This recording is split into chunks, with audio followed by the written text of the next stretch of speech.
Hello everyone, welcome to Red Snapper. My name's MJ and it's the very exciting day of the month. It's patch leak day and the October cards are Symbiote cards and I bloody love all of them. Let's talk about them. This is so good. As always, thank you to Snap.Fan for delving into the patch and finding these leaks. So, October season, Symbiotes. The season pass card is Agent Venom. He's a 2/4.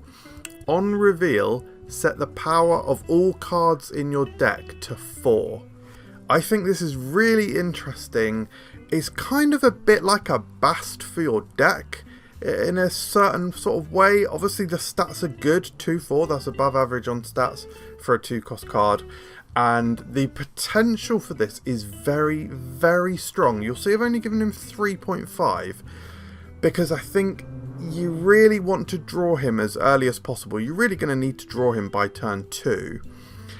And that's not always going to happen. However, if you can get him out on 2 and you've built your deck around him, as I think some of the stronger decks with him will be, then it'll be insane. Because I mean, look at some of these synergies I've got on screen here. The Hood, that's literally a 7 power swing. So that's 2 energy for the Hood and the Demon, and that's like 13 power. So that's absolutely crazy if you can manage it. Again, think about the difficulty of when you draw Agent Venom, because you may not have drawn, you may have already drawn Hood.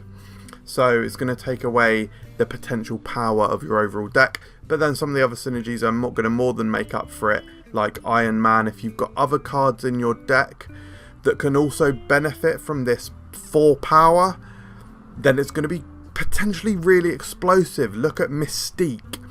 This is kind of a bit like a Mr. Negative for me. So yeah, the possibilities, my head is racing. I have to apologise because my head is racing with this. I'm so excited for this season.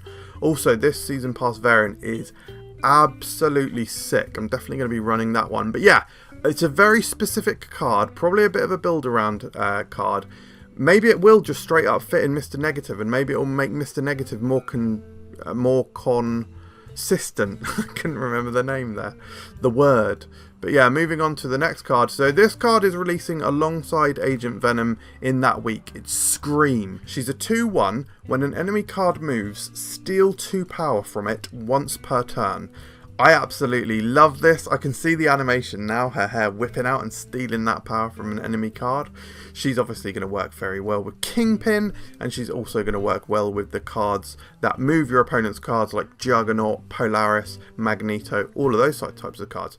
She's also very interesting and very, especially in the light of the current meta, against the silky smooth style of decks. She keeps them in check a little bit because she doesn't have to be at any specific location for this. This is just going to happen wherever they move to or from, which is really, really cool. I think if she could do it more than once per turn, she'd be absolutely outrageous, so that makes sense that she isn't completely busted. And I just think she's awesome. As you can see, I've given her 4 stars because remember, you're stealing the power. You're reducing the power of their card and she's gaining it. So it's a double benefit. So let's say you get her out on 2 and you move a card of theirs every single turn afterwards. So that's 4 potential turns without limbo. That's 4 times 4, which is like 16. So she's sort of like a 217 power potential. That's her ceiling. So I think she's really, really good. She's going to be... it gives you such a nice 1-2 play in this style of deck with Kingpin on 1, Scream on 2, and it especially slots into that Craven cost point as well, so you're always going to be happy playing one of them on turn 2. I think she's sick, and the Pandart variants here are, they're all so good. Right, moving on to the third new card of the season. This is in the second week. This is Misery. She is a 5/10 on reveal. Repeat the on-reveal abilities of your other cards here, then destroy them. This seems crazy. I don't know if I'm coming down too low with only 4. I might need to come in harder here because, listen, okay, let's say that you play her on the final turn of the game. God, you could have played White Tiger on the previous turn. You could actually play Wong White Tiger and then do this, and you're copying the things, and then you're getting the... Like, she's a 5/10. So listen. Worst case scenario, if you're playing her into a blank location, she's just a 5/10 with no downside. Better than that, play her into a location with a couple of 1-cost cards that you don't really care about. You're revealing them, and she's still a 5/10. Yes, she's weak to Shang-Chi. But we have seen how incredibly strong repeating on reveals is. Now, of course, big downside, you are destroying your cards. So there's going to be some sort of theories and thoughts there you're going to need to think through. But I've put a couple of the synergies down here as the hood. The hood's come up a few times this video, repeating that very strong on reveal effect, and then you get rid of the downside of the -3. That's good. But Grandmaster, how is Misery going to work with Grandmaster? That's going to be really interesting. Is she going to move herself to the middle and you get double destroys? Don't know. Or is Grandmaster simply going to trigger one of your other cards there? And then maybe Misery wouldn't destroy it? Or would Misery destroy it? I don't know. Would the card you're moving trigger twice? I don't know. This card is complicated. There's a lot to think about with it. But I do think at the worst case scenario, she's a 4-star card. Because she's high power. She's got a very strong effect. And yeah, her downside is kind of an upside as well. I don't know. It's very complicated. I can't wait to start theory crafting more with Misery. Let's move on to the next card of the season. It's Scorn. She's a 1/2. When you discard this, give its power to one of your other cards in play. Sorry, one of your cards in play rather. And return this to your hand with +1. I've only given her 3.5 stars. However, I think she could be really, really good and really interesting. The cycling here is really cool and it's going to allow you to build up. But it's just trying to think what kind of deck you would want to be cycling. What kind of deck you would want to be wasting your discard abilities on the same card. So some of the synergies here, I've got a Colleen Wing and Daken. Daken crucially because you want to try and get Scorn to pass her power onto Daken. So maybe, just maybe guys, there is a discard bounce sort of deck coming out here.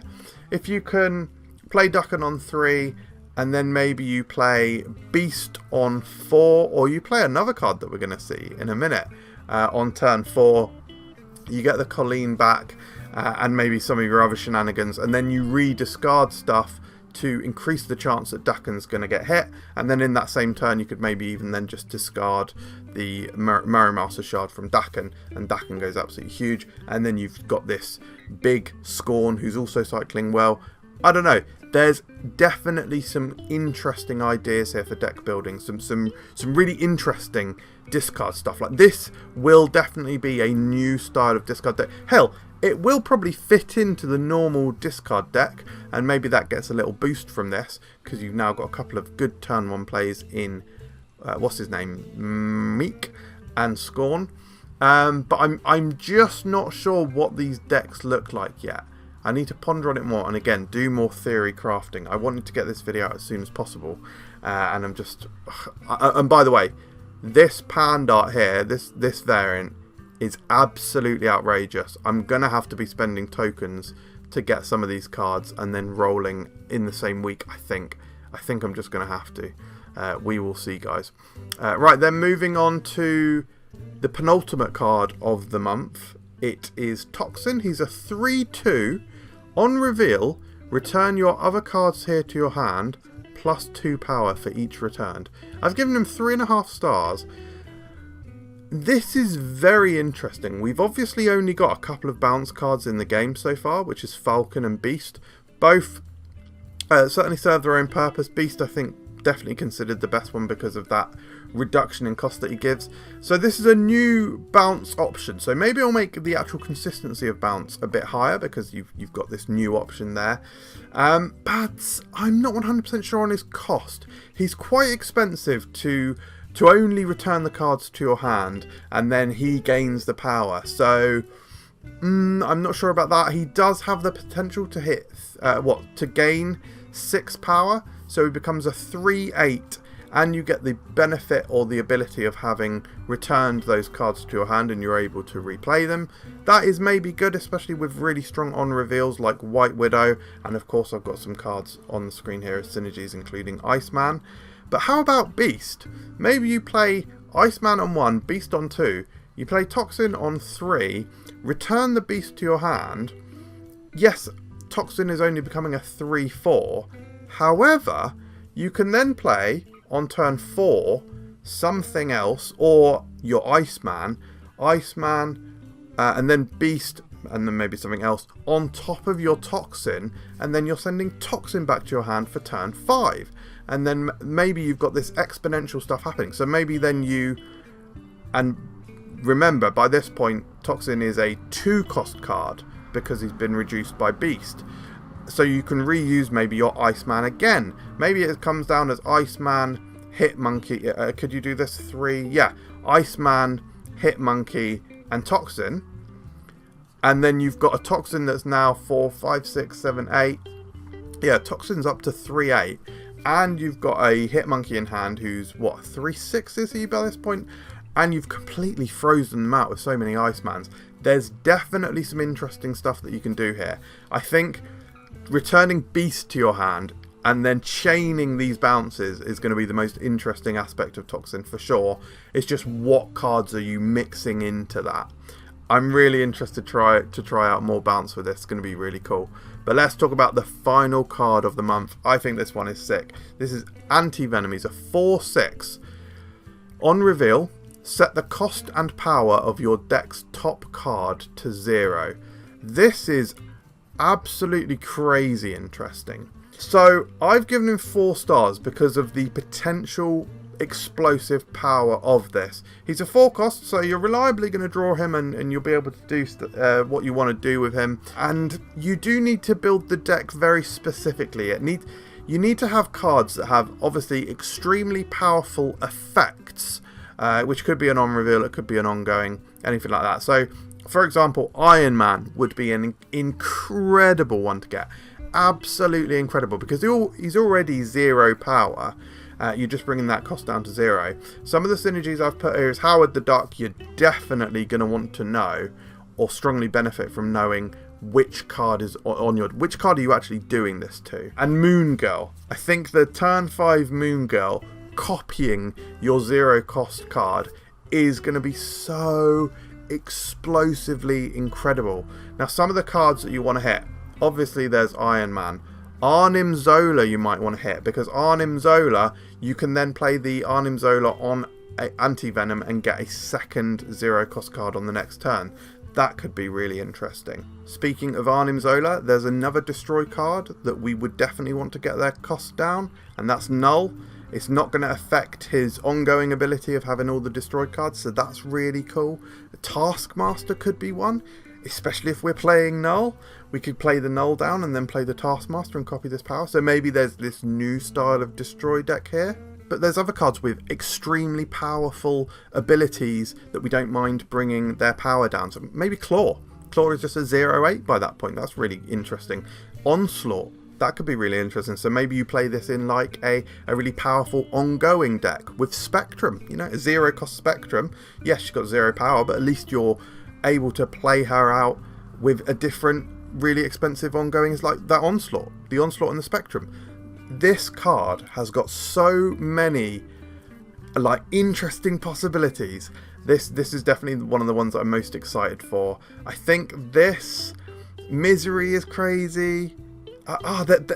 What is so cool about this season is that all of the cards are really interesting, and I absolutely love that. This is going to open so many new styles of decks, as well as strengthening some.